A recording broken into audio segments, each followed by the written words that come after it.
To connect JBL Live Beam 3 with your Android phone, first of all, you have to be sure that you input both earbuds inside, remove all of the stickers, and by the way, recharge your case for at least 5 minutes. Then when you do this, open this case, click and hold on this small button that is located here, and wait until this earbud starts blinking like that.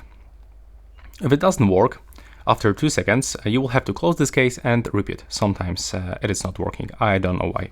But once you are actually in this pairing mode, be sure that you have this case open with the both earbuds inside, and now start from opening the Bluetooth.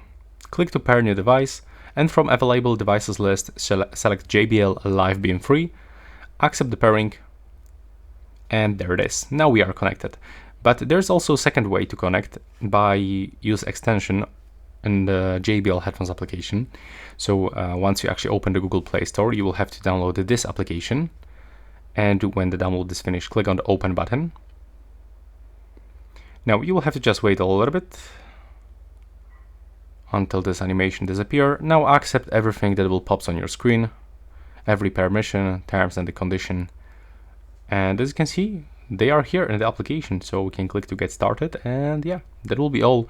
That's how you can actually quickly connect these earbuds into the Android phone or tablet. Thanks for watching. Right now, please subscribe.